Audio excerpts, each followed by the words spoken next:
Are there any thoughts on changing the order of business, or is the agenda okay? Looks good. All right.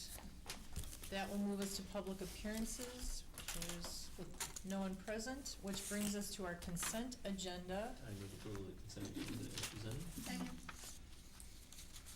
Thank you. All those in favor say aye. Aye. All those opposed say nay. The motion carries. The consent agenda is approved as posted. Zoom, zoom. All right. Any recognitions for tonight? I don't have any this evening. All right. Dean? I just have one. I communicated it partly to the person, but I had an old faculty reunion out in the Union Terrace, and our former dean and others involved with education and the political effort. And one of the things they mentioned quite resoundingly was the effective testimony that Susan Fox has given to them, and they say she's very effective, and they meant emotional in a positive sense. Okay, well, thank you. Very enthusiastic, let's put it that way. Although if effectiveness is measured by the results. But anyway, I appreciate that. Thank you. That's very nice to hear. You got an A for effort. Thank you, Dean. That's right. Thank you, Susan. Thank you. Thank you. And I just Spectacular. wanted, Yes. Jennifer can attest to this, but we went to the presentations last Wednesday at both Cottage Grove School and Monona, and they were just excellent, and the kids were absolutely amazing. I sat down with one, and he told me everything he had learned in like 5 minutes. It was, and he was building a presentation about it. Because I said, you should tell other people, and he said, oh, how am I gonna do that? And then he starts, so, thanks to everybody who was involved in that. Yeah, it was great to be in both buildings. That was part of the, I think, part of the value for that morning, pardon me.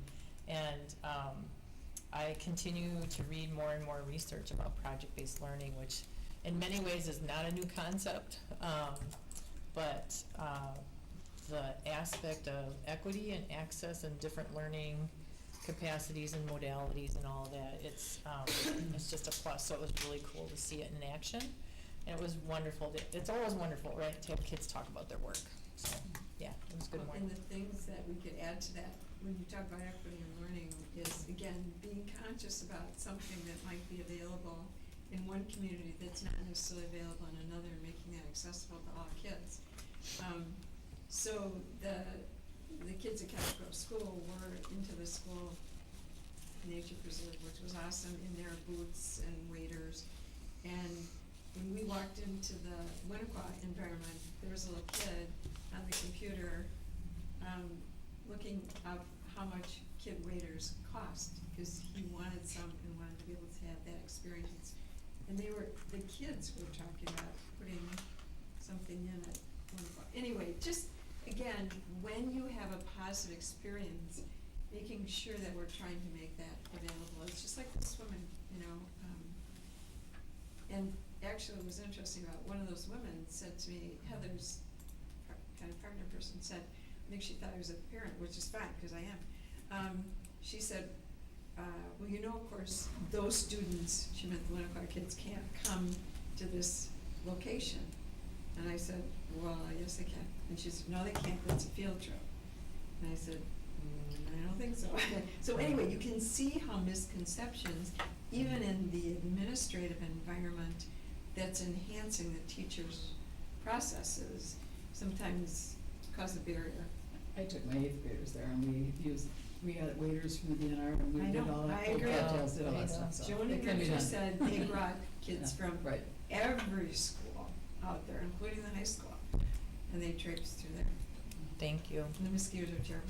Yeah. Problem-based learning had a different name, but it was integral to the progressive education movement. and it was integral for 4 years that I had in school, from the 7th through the 10th grade.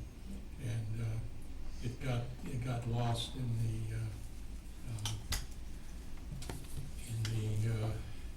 they felt it was an anti-communist effort in the 50s, where it got lost again in schools. Wow. All right, yes. I guess I'll chime in since I have observed 2 really great programs this summer. One are, in addition to the problem-based learning class, I think the other courses that were offered for summer enrichment were incredibly good. I thought the breadth of offerings, both at the middle school and elementary school level, were just terrific, and I heard lots of positive comments from other parents as well.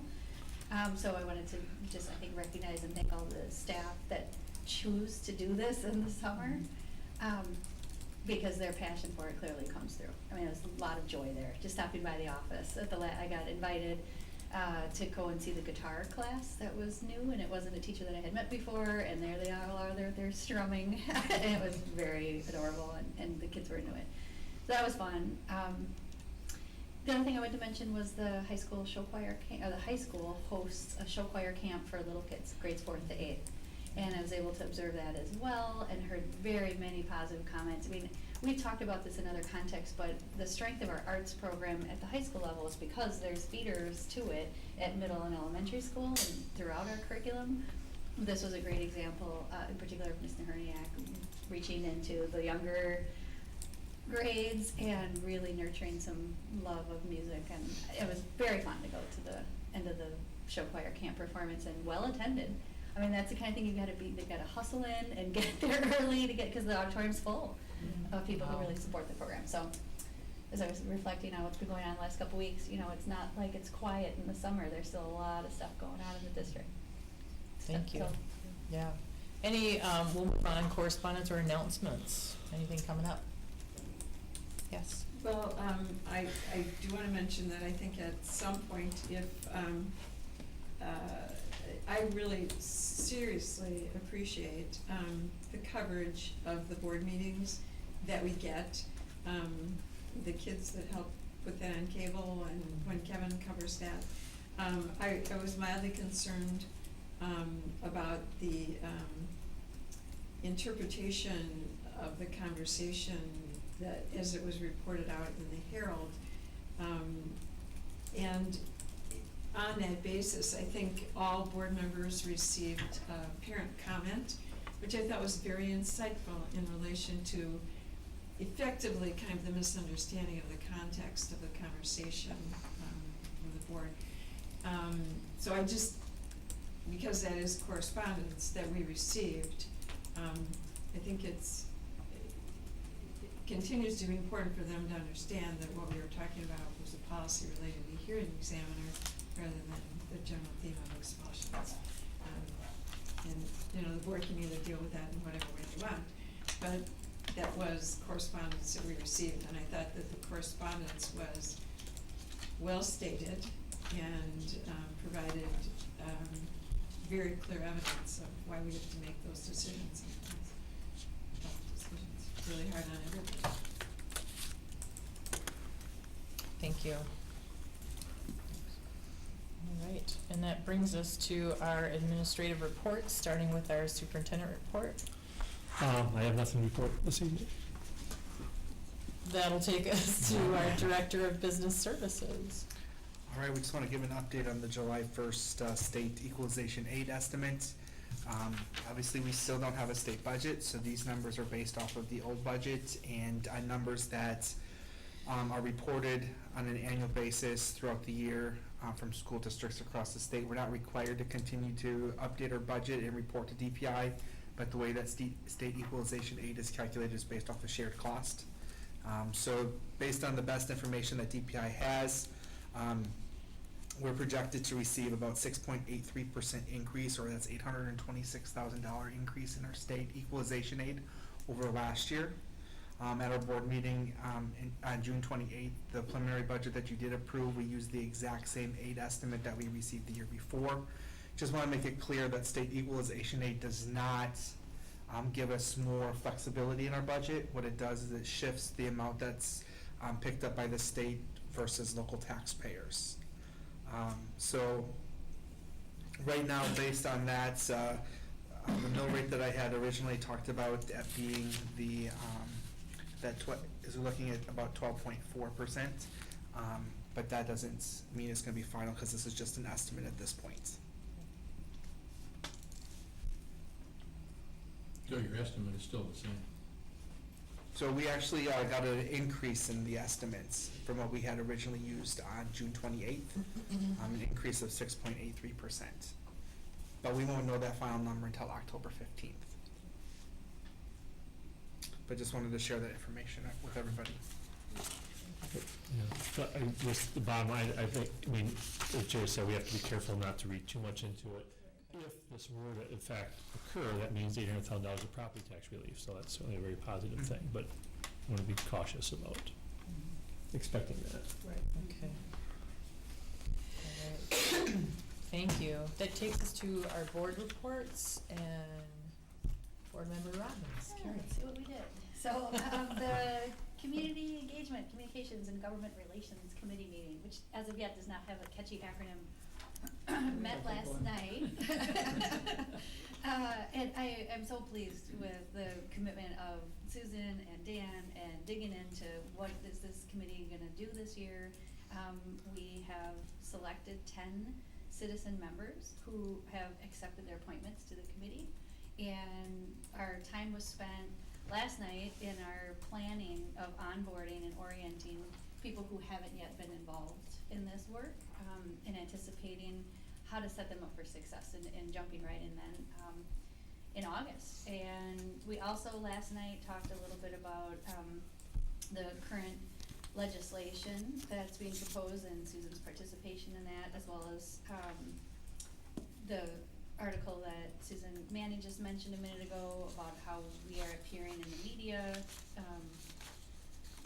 The third item of business last night enumerated was new opportunities for the district. So we also talked about, but this is like the most bureaucratic thing to say, the process by which we were gonna consider new items, not just the new items themselves, because we were thinking about we're gonna have new committee members and they're gonna have ideas, and how do we wanna go about that and prioritizing and so there's some conversation, but I had wanted to bring up tonight in particular for Mr. Bowles that we had heard the suggestion about WVMO and had that as an example when we were discussing last night. As new suggestions come in, how do we treat them, how do we respond to the person who suggested them, and how do we involve our new committee members so that they can see where ideas for community engagement are appropriately directed within the district, if there's an admin person, or that's the work of the committee. So I felt really good when I left there last night, and wanted to just thank you in particular for being willing to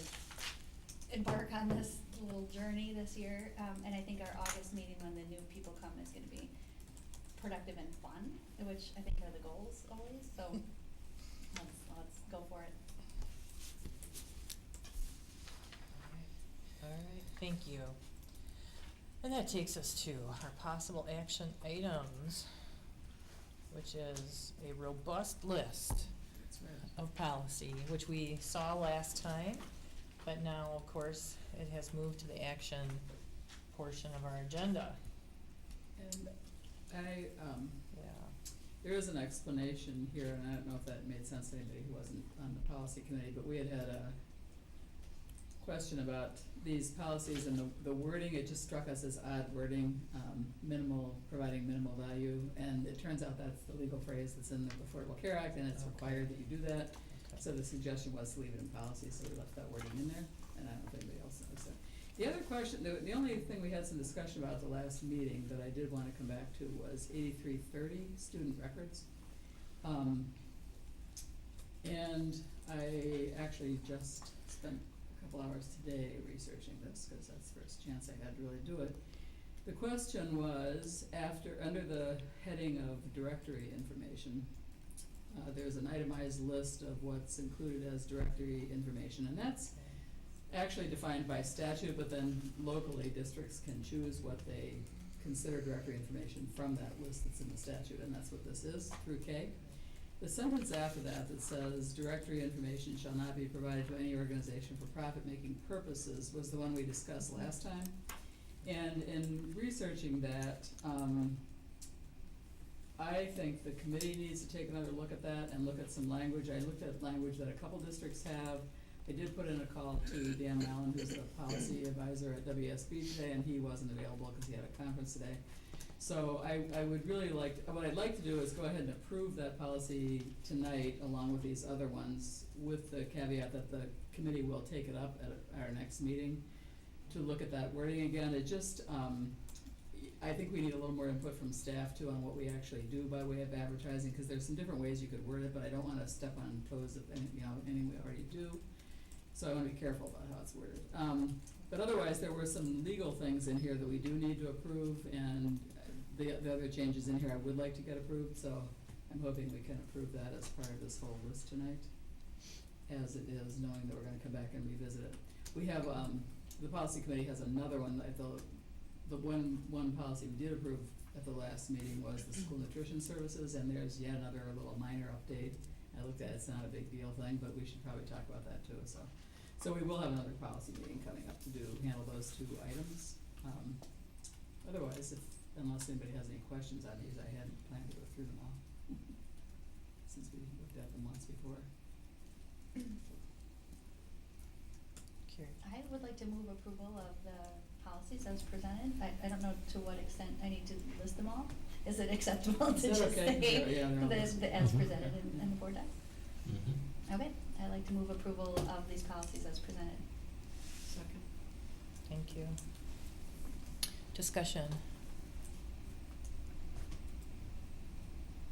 Hearing none, we'll go to a vote. All those in favor of this remarkable list of policies, please indicate by saying aye. Aye. Aye. Those opposed with nay. All right, the motions carry for each of these policy. Good. Thank you. And they are generally updates to current ones, so, yeah, thanks. All right. It still took 10 hours to go through it. Right. so. I'm sure. All right, and that brings us to the annual declaration and parent notice of the district's student academic standards for the 2017-2018 year pursuant to section 120, hold on. Everything just shifted. 120.12, parens 13, and section 118.30, parens 1G, parens A1 of the state statutes. Yes. Want me to read this exact? I don't know that we have to read the whole thing. Yeah, do you Can want Make the motion whole- as, but that would need to go into the record, but I had a question about I have it in front of that. me, so. Okay. So just move approval as stated, is that, Okay. It's fine. okay, I move approval of the standards for this year in accordance with what's written in board docs. Thank Is that- you. Second? So we need to clarify that it's not only the academic standards, but also the direct administration. Right, that's what I think, I don't mind reading the whole thing if that's better. whatever you If- comfortable If with. you'd prefer. Okay, I Okay. move pursuant to All right. section 120.12, paren 13, paren B of the state statutes to approve the list and description of the student academic standards in the areas of mathematics, science, reading and writing, geography and history that shall be in effect for the 2017-18 school year. As said list has been presented in written form as attachment A with the date of July 19, 2017 in the board's packet of supplemental materials, and they are here, for this meeting, and with said academic standards constituting the board adopted standards that are required under section 11830, paren 1G, paren A of the state statutes. And I move to direct the administration to incorporate the board approved list and description of the student academic standards that shall be in effect for the 2017-18 school year into a notice for parents and guardians that the administration shall provide in a manner that is consistent with the requirements of section 120.12, paren 13 of the state statutes. Thank you. Discussion. Second. Oh, I still- apologies. I Yeah, still, thought- my second right. still stands. Okay, thanks. Okay. Discussion. Dean. Any substantial changes There was, or in that policy? yeah, there is one change.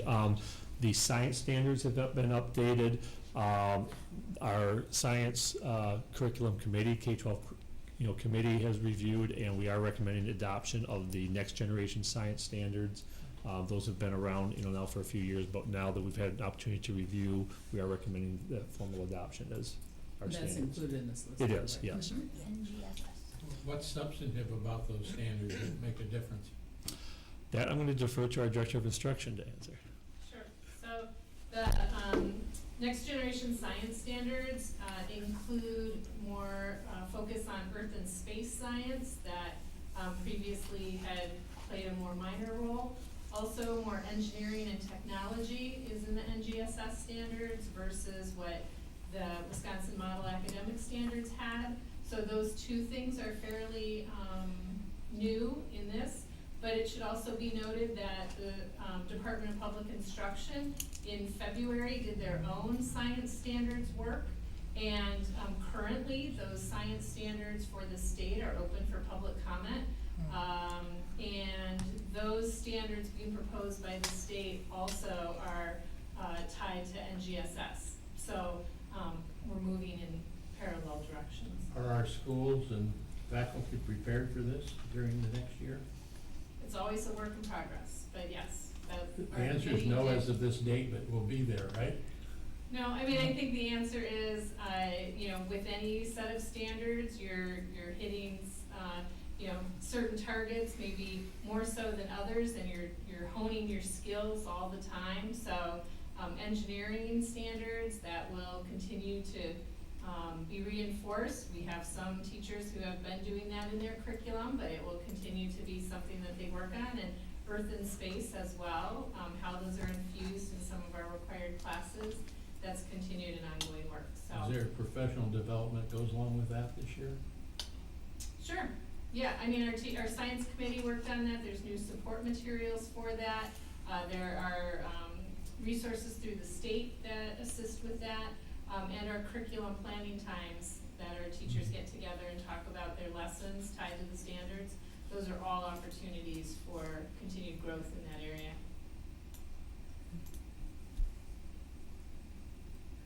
Thank you.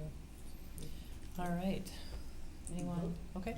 All right. All those in favor, please say aye.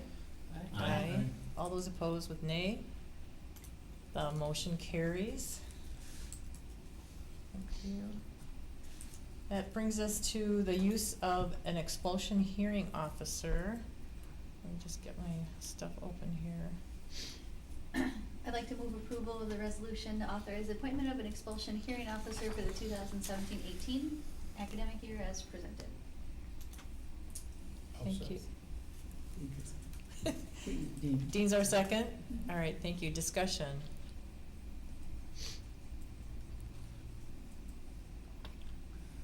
All right, let's vote then. All those in favor, please say aye. Aye. Aye. All those opposed, say nay. All right, the motion carries. Could I ask that the record show that it was unanimous? You may. I would point out that one member is not present, and so that It was unanimous of those present. it was unanimous of those For present. those attending, okay. So- All right. Thank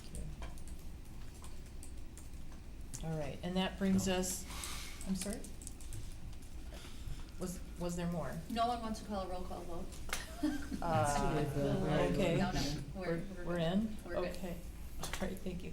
That takes us to the revised open enrollment recommendations for 2017-2018. Okay, I'll begin with an overview and then turn it over to Jared to give a little bit more specifics. Thank you. Okay, as you may recall, we're required statutorily to approve, or the board is required to approve in January every year the number of open enrollment seats. And the idea is to give parents an idea before they apply whether there's going to be seats available and so on. As you also know, it's a challenge to be really accurate at that time. We're using enrollment projections. We tend to try to be conservative with those projections to make sure that we're not overfilling, our classrooms.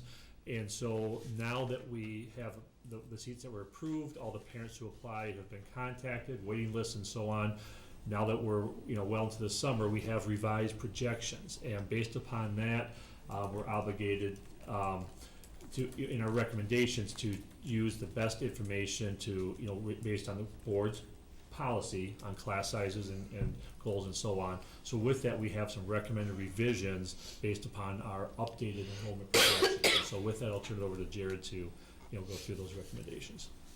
All right, there was a spreadsheet attached to board docs. And just as a reminder, per the board policy, when we look at open enrollment numbers, we look at class size goal. So we have a policy that gives us, or guidelines that gives us guidelines and then a goal. And so for the purposes of open enrollment, we use the class size goal. On the spreadsheet, the number of spots that we are asking for new spots are highlighted in gray to the far right. In addition to that, they are in the administrative contents listed out. But I do want to walk you quickly through to give you an idea of how these numbers came about. The first column that I want to point to you is our final enrollment for 2016-17. And we ended the school year with 3,446 kids. And when we did the enrollment projections back in January, in addition to setting our open enrollment spots for this coming year, this is also how we determined staffing. And so we did add some sections in different areas based on class size. And so as you can see, we were projecting to have 3,585 students. And that did include the 33 open enrollment students spots that we approved in January. As of last Friday, we are pretty much halfway through summer, if you can believe it. And we currently have 3,493 students that have physically met with our registrar, has everything online, and is set to come. We do know that that doesn't mean that that's all that's going to show up on the first day of school. So right now, we've actually have 47 students that are new students that have, from the last day of school till now, that has enrolled into the district. We've had some obviously leave the district. But the difference between what our enrollment is as of July 11th and our projected enrollment is 92. So that's telling us that we technically have about 92 students that we would have to enroll into the district with none leaving to meet our projection from now until the beginning of school. And then it just walks through the number of sections that we had in 16-17, and then the number of sections that we'll have for 17-18. And then it talks about the average class size. And on all the classes that we are recommending, it does not exceed our class size goal. Part of it is that we've sat down and we've looked at where we've seen trends at enrollment in the past, looking at our enrollment studies. So the first class or the group that we would like to start with would be the 4K, and that's at the community sites. Originally, we had asked for 10 spots. We are asking for an additional 12 spots, and that's because we had projected 96 students. As of right now, there are 76 students that are enrolled. We do a census every single year. Right now, there are 8 students that are on that census list that has not committed. So even if you add those 8 students that decide to come when Taylor Prairie or Winnequa has their back to school nights or enrollment nights that some of them call it, then we're still planning that. So right now our average class size is at a 12.67. The goal is to be around 16. We're still being very conservative with the 12 just because we don't know what the necessarily growth is going to look like, but we feel very confident that if we take those 12, we're not going to necessarily see a large number. And Jared, the number at Winnequa is 48 instead of 54 for 4K? So currently we had projected 48 and they have placed 54. So they're over what we thought they were going to have. So part of it is yes, they are over that. Part of it is that some parents might have requested their students to be placed there, Okay. or there might have been special ed needs there. Okay. Yep.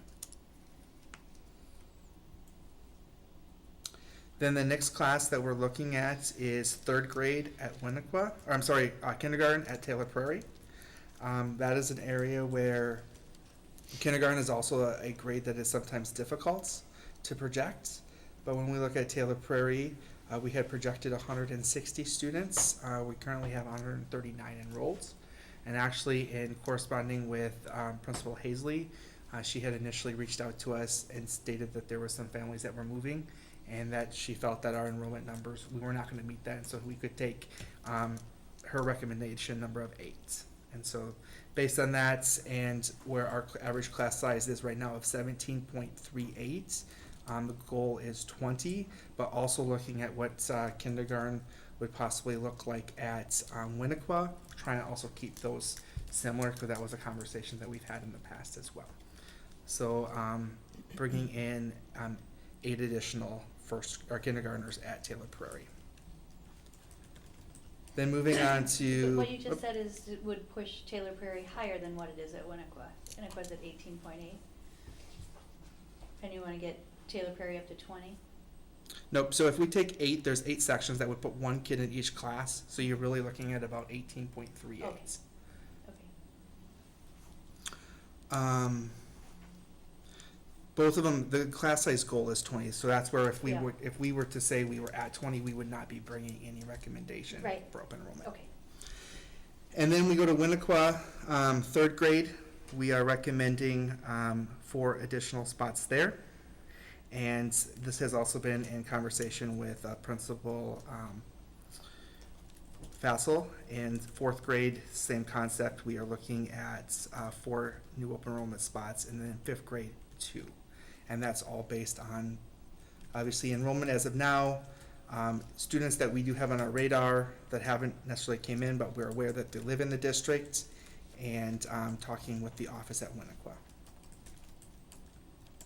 And so we are asking tonight for 30 additional open enrollment spots. And none at Glacial Drumlin, the high school, or MG21. MG21 is quite a, well, not that much now they look at, it was the 11th graders that were Yeah. lower than we anticipated. Proportionally lower, but then that's still a pretty small number. Yep. So I would And say- plus with MG21, there might be students that actually will enroll or be identified throughout the school year that will move over. So we typically try to keep that around that 40 mark. Mhm. Mhm. The other question I had was to remind me how the numbers have popped in the past in August, in particular when I think about kindergarten.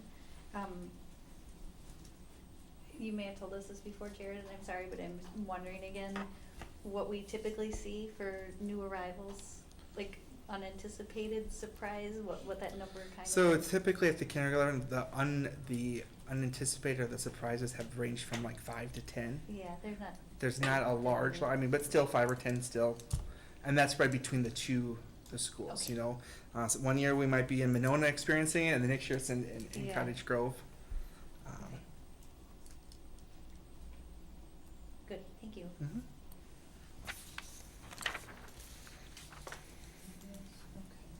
Thanks, Jared. All right, that takes us to our 2017-2018 collective bargaining agreement. Before we move on, I'm so can I sorry, move- I'm so sorry, I'm like That's right. motoring ahead. Can I move approval of the Yes, revised open please. enrollment recommendations for 2017-18?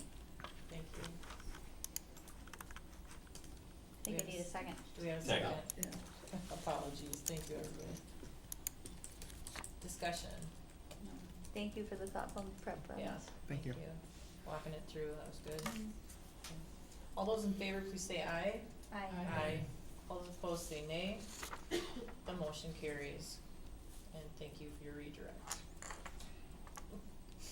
All right, now, we'll move to the 2017-2018 collective bargaining agreement with the MGEA.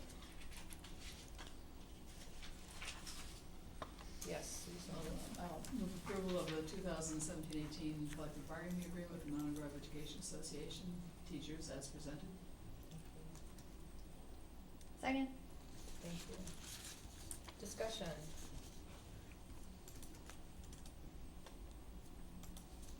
All right, all those in favor, please say aye. Aye. Aye. All those opposed, please say nay. The motion carries. That'll take us to 2017-2018 teacher salary ranges, which is in your board docs. And do we have a motion for approval? Thank you, Dean. I'll move approval for the salary ranges as proposed in board docs. Thank you, Second. thank you. Discussion. So was this approved by the personnel committee? The personnel committee has approved this? These It's my changes? understanding that's what. Well, you're the chair, so. No, the personnel committee is not formally approved. We went directly to the entire board who has Okay, reviewed it. Okay, I'm just, The again, personnel still committee has reviewed still it, trying to discussed it, but, figure out Yeah. the Yeah. committee process. Okay, Yeah. okay. I heard no objection in the personnel Yeah. committee. yeah, But there was, a I got. definitely was more discussion, formal yeah. approval with discussion. Okay, Yes. great, thank you. Anything further? All right. All those in favor, please say aye. Aye. Aye. All those opposed, please say nay. The motion carries. That takes us to our 2017-2018 teacher supplemental pay. And again, you have documents in your board docs, I believe, or is it all just listed? Oh, yeah, it's both, Yeah, those okay, are- yeah, it's both here.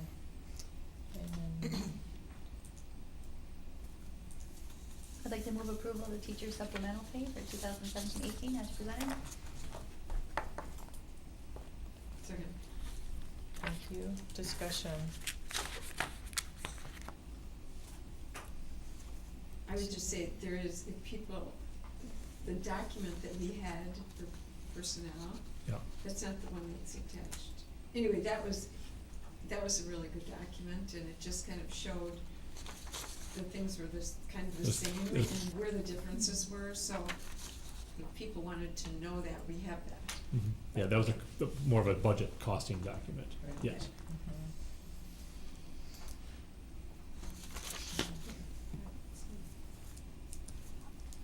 Anything else? We're good? All right. All those in favor, please say aye. Aye. Aye. All those opposed, please say nay. The motion carries. Thank you. And that takes us to a resolution authorizing insurance for individual procurement cards. Issue. The issuance, pardon me.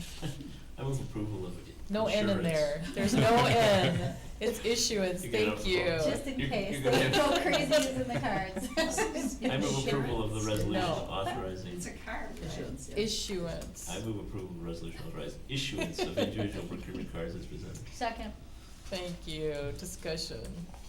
Do you think we should have insurance for these? Stop. Stop it. I did read through the agenda several times. Susan?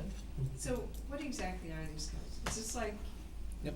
debit card? I mean, what is this? Yep, And- so, part of, P cards are, I will say they're new, but yet they've been around for a while. We have a board policy now that allows the district to, offer purchasing cards. So purchasing cards are just like credit cards. The difference is a credit card has a revolving credit. So once we pay that monthly bill, then that credit's back on there. A purchasing card, you actually load the amount for the entire year. So it will be used just like credit cards, but it will be tied to an individual's budgets. And it also helps streamline the purchasing process. In addition to that, we get rebates for every dollar that we spend, we get a small percentage back. It will still go through the accounts payable process, you'll still be able to review everything. Staff still have to submit detailed receipts. Not every staff member will have a purchasing card, but we'll have a number of them available in buildings. So, and as we're finding, more and more companies are no longer accepting purchase POs. And they want their payment immediately, so what it does give the district the ability is the vendor gets paid right away, and then the district is able to process less checks or ACH, which also streamlines that process, which helps saves money because each check costs a certain amount to process. So is this more like a credit card than a debit card? Yeah, it's more like a credit card than a debit card, because a debit card is gonna be coming directly out of their checking account. This is gonna come through us as a statement, just like a credit card. The biggest difference is it does not have the revolving credit. Once it's loaded, that's the max that can be ever spent on that card until the next fiscal year. I think it properly, it's a charge card, like American Express is. But- Where there's no credit extended. Right. So Yep. there's no credit extended to it, but you let you make a charge Yes. using the Visa, MasterCard Yep. system. It just simplifies the paperwork, everybody's paperwork. Mhm. And does the card itself have a limit on it, or are there limits? Yep, so every card will have a different limit, so depending on that individual's bill, I'll just use, Dan's budget, for example. Obviously, Dan gets a certain dollar amount based on what's approved by the board for a budget.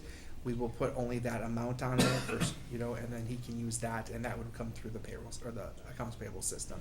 Versus like Taylor Perry will have a different amount. If it happens to be in a classroom budget, that might be different than the principal's budget. So every card will have a different dollar amount. So Dean and then We'll have- Carrie. We'll I'm have, sorry.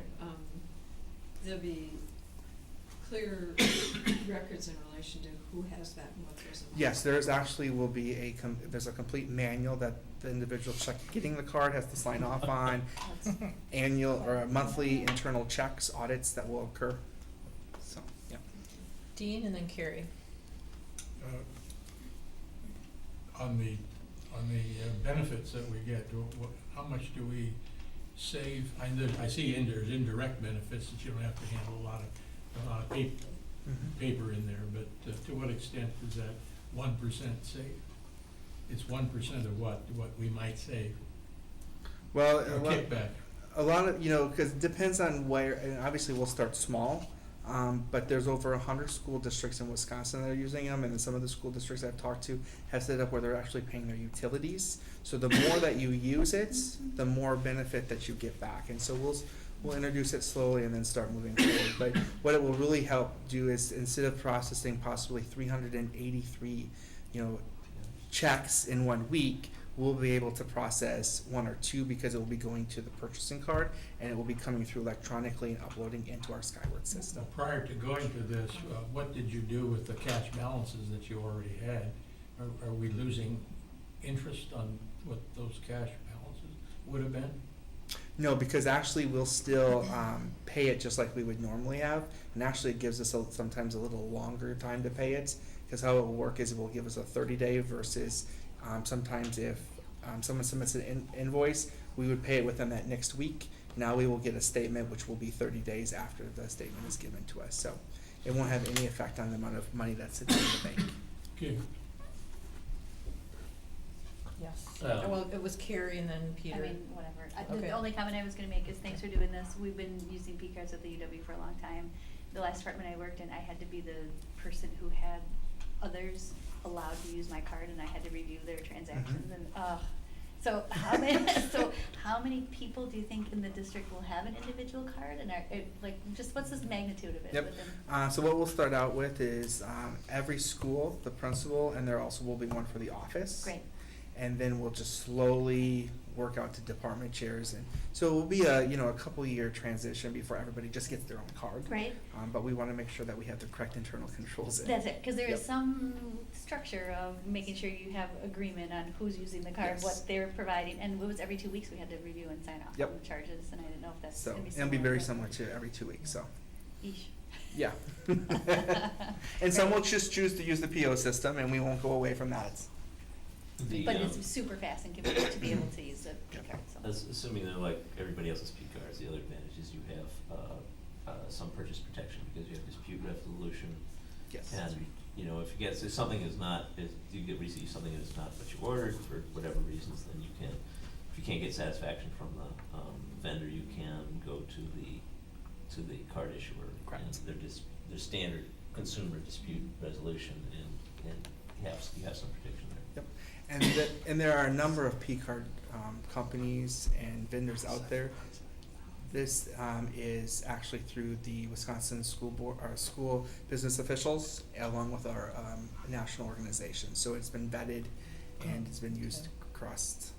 It sounds like some sirens are going Yeah. off. Yeah, my husband just learned it's in about 5 minutes it's gonna hit. I don't know what's coming. Whatever it is. Oh, yeah. And on that note, Those in favor? and on that note, shall we do our vote then? Yep. Yes, let's take our vote, please, on the resolution to authorize the issuance. There, I got it, all right. All those in favor, please say aye. Aye. Aye. All those opposed, say nay. The motion carries. Okay, we are in a tornado warning, so Yes, I warning. suggest that we, It's, Yeah, that's what it looks like. not quite here. It's not quite here. It's just below, it's The just, sirens we're are just sounding. outside of Sirens it. are going. When you hear The sirens, blue thing I'm is with you outside. on this. I don't need it to be It's purple outside the thing window probably if I is hear the the first siren. warning, right? I'm from Yes, Indiana, yes. when there's a tornado warning, we go outside to watch the tornadoes. Yeah, I'm from Wisconsin, we go to the basement. Recess and. Right? Yeah, we just Can't take a Yeah. recess. for- Let's recess. for, Yeah.